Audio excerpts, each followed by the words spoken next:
tongues on your mission. Yes. I had to cast out devils once. You did? Yeah.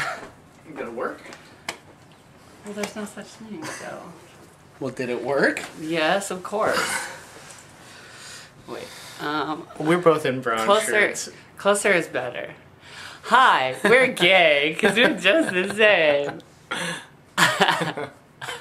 Actually, it's kind of funny. Zip your shirt up. And put your hood on.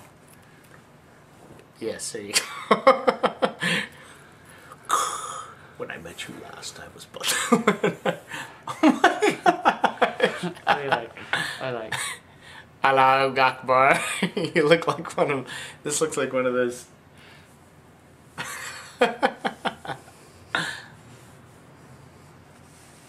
You look like the guy on Running Man. Be serious, because we're going to talk about the gays in California. No.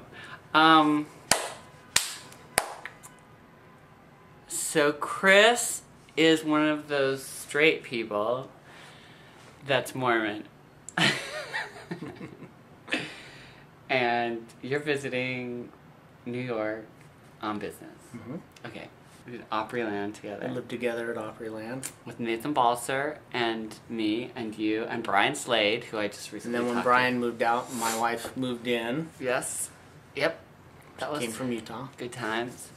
I have the picture. Should I get the picture? Yes, you need to get the picture. But there's Chris and Katie and Don and Nathan. So you're living in Utah.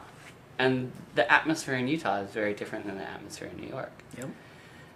Like the whole thing just seems like such a big issue right now. Well, it is a big issue.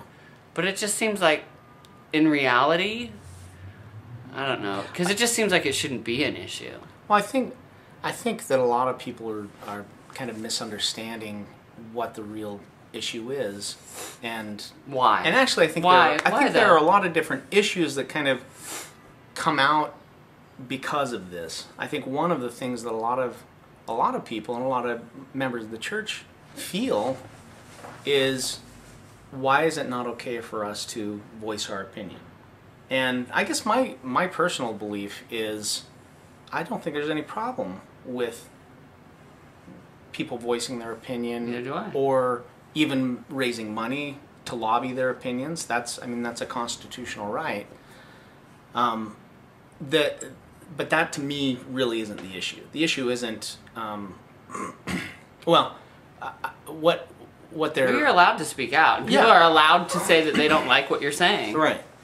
That's all cool. Right. I don't think there's anything wrong with that. I think that the problem that's kind of come up is that it's almost, I think a lot of members of the church have a really hard time being able to separate the idea of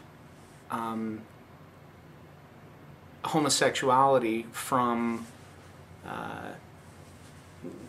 civil rights, from giving someone their civil rights. To me, that's what this issue is about. It's about... But why? Why is it about civil rights? No, why do they have a hard time separating? Well, I think that it's kind of it's kind of because I think a lot of people feel like if I vote for this, or if I don't vote for it, I guess is the case with Prop 8.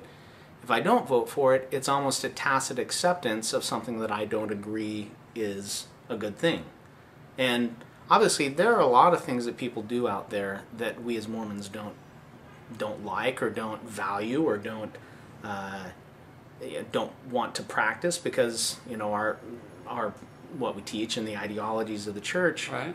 That's all fine. And that's the thing that's kind of hard. It's, I guess honestly, the way that I look at it is, it's a little like pornography.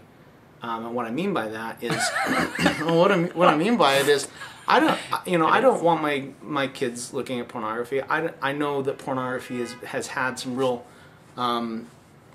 negative impacts on some people's lives in my family, and so I know that there are some really negative things about it. At the same time, I would never want to ban that, because then you're basically taking away someone's First Amendment rights there. It's First Amendment, right? Is freedom of speech.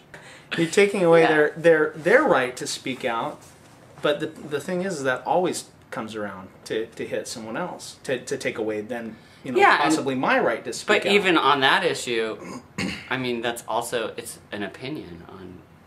Sure. Like, some people will be like, oh yeah, porn is great, it's absolutely, never hurt me or absolutely. And I think that's probably the prevailing thought regarding pornography is, what's the big deal? As long as it's not hurting, anyone or hurting me. And there's always going to be some people that are going to get hurt by anything. Sure. But I mean, it's like alcohol. Right. I mean, Mormonism, it's like alcohol is absolutely known. And there's some people that get hurt by it, and some people that live their whole life, a long, happy life. Well, I think that's the thing with any religion, is that's what a religion is it's a set of guidelines that are saying, hey, if you think the same way that we do, here's where we've drawn the line. Come join us behind that line. If you don't, then go your merry way and do your thing. Right. I think that's a really tough thing that a lot of members of the church have had to deal with more issues than just I think gay marriage. On this issue too, is I think a lot of people wouldn't have even, like, people weren't even talking about it. I don't think people were thinking about it that much, and people actually wouldn't have, I think they wouldn't have had such a problem with equal rights for everyone when it comes to marriage, except that it's been pushed on them so heavily lately that then they're like, oh God, now I have to decide, and I have to... Where before, it wasn't really a concern for them, and now it's being made to be a concern for them. And I think that's where all the hubbub is coming. It is hard. I mean, I think a lot of Mormons are feeling conflicted. Absolutely. Like, where they're like, well, this is what I'm being told, and I didn't really feel that before, but now I got to make myself... I got to convince myself of this. Well, I think if you really believe that charity is the pure love of Christ, I mean, if you really believe that, then I think that you have to really take a little deeper look at this than kind of just what's the surface issue that's kind of being dealt with out there, because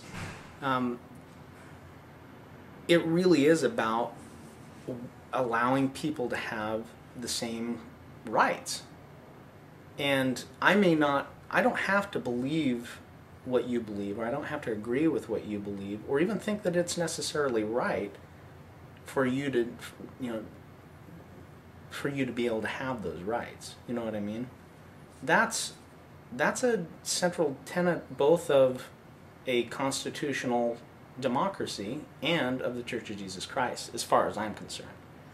I also I mean, Jesus Christ, he said his life was about living amongst sinners, and we're all sinners. I mean, that's, if you believe, if you're a Christian at all and you believe in any Christian principles, you recognize that, and that all of us have the different things that we deal with in our lives, and some people don't think that they're sins, and some people do.